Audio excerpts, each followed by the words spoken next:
Une seule et unique date nangue o ñalawma ko goto e ñalawmaji mbo fedde association des ressortissants de Wendu Bossiaɓe à Dakar jogori yubindi ɗo e wuro lamorgo ngo on ñalawma ɓe mbiri ɗum ko sargal monsieur Daouda Dia honorable député kono kadi maire de la commune de Horkoƴere kanko Daouda Dia tout nouveau ministre de l'élevage et de la production animale cuɓaɗo ko ɓoyani e gouvernement Amadou Ba 2 koɓe sukaɓe Wendu Bossiankoɓe wonɓe ɗo e wuro lamorgo ngo Dakar cuɓiru demo teddungal e oɗo ñalawma dimanche 22 octobre 2023 à partir de 15h tonto ravin ɗo e legal Guédiawaye oɗo édition mawel ma wat fayida sababude ko yimɓe adondirɓe yimɓe holodirɓe ko yimɓe gollodiroɓe guila dawa dawi kañumen kuccodir hakkude ɓe sukaɓe daraniɓe ɓamtare Wendu Bossiaɓe e Daouda Moussa Dia goto keptinaɗo to banggue golle muɗum e on ɗon commune mbo Horkoƴere ha tengti ɗon ɗo mbotuma ko dasa woni Wendu Bossiaɓe kanko Daouda Moussa Dia ko kanko woni parrain e oɗo ñalawma teddungal makko on ñalawma ko ni aussi forto caggal nde programme o fuɗɗi sanga 15h koye on tuma welnande nawati ha toon to stade Alassane Djigo de Pikine sababu ko final football ɗin équipe aji ɗiɗi woni équipe dendinɗo ɓen élevé ɓe étudiaji ɗi Wendu Bossiaɓe gonɗi ɗo e Dakar kam e ɓen ɗanniɓe gummi toon to Wendu Bossiaɓe gari ɗo e Dakar jooɗi toon to Parcelles Assainies on final fettata ko sanga 21h e on ɗon ñalawma toon to stade Alassane Djigo de Pikine ɓen sukaɓe Wendu Bossiankoɓe mbi jahata tawi teddiniran ɗiɗo ñalɗi ɓen ɗon dariɓe dardi e Daouda Moussa Dia ɓen goni ɓeɗo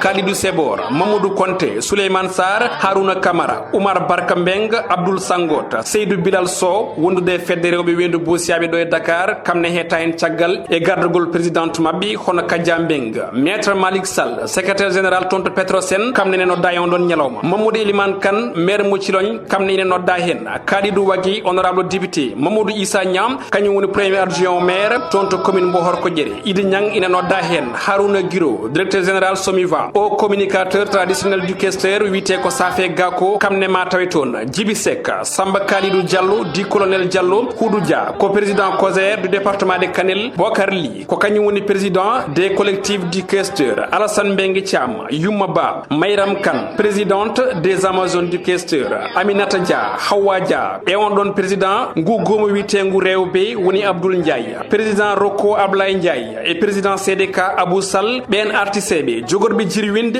belna on ɗon ñalawma goni ɓeɗo ko Oumar Mbo Fatim Samba Diop Funeɓe Fouta MC Bouna et MC Moussa Sy bandiraɓe nangue ñalawma ko goto daɗo ko goto nokku o ko goto ko dimanche 22 octobre 2023 toon to ravin de Guédiawaye hakkude on association des ressortissants de Wendu Bossiaɓe wonɓe ɗo e Dakar e on ɗon tout nouveau ministre de l'élevage et de la production animale woni Daouda Moussa Dia maire de la commune de Horkoƴere mo mbotu muɗum dasa toon to Wendu Bossiaɓe on ñalawma kala jaɓɓuɗo min toon yowi min yomin jaafo